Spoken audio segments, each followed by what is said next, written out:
I chose scenario 4. I chose scenario 4. This is a very important scenario to me to consider. Several years back, as an instructional technology support specialist, I was asked to set up a Tandberg video conference unit in a classroom at one of our satellite sites. As I was setting it up in this classroom, an adjunct professor came in, the one that was teaching the class, and asked what I was doing. She was unaware I was supposed to set this up.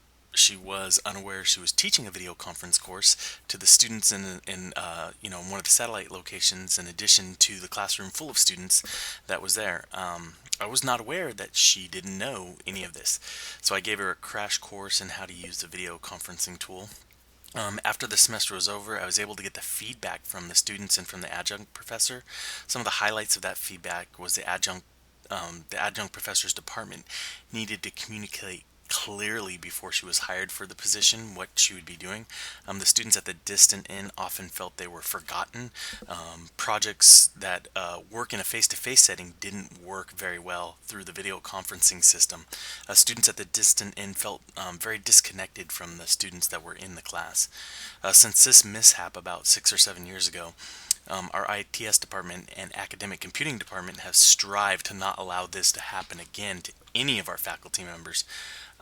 So what would I say to Jane Williams in scenario 4?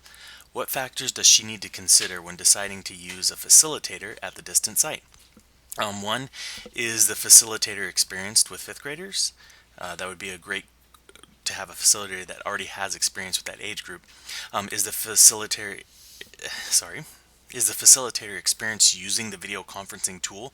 Will they be able to troubleshoot if there's issues, be able to set it up and get it ready for the students? Number 3, does the facilitator have access to the materials and training aids needed in the course? 4, is there a backup if the facilitator is not available? 5, can the facilitator meet prior to the course with Jane to go over strategies on how to handle formalities, order, different things like that, how they want the flow to go? Number 6, would Jane consider co-teaching this course with another facilitator on the other end?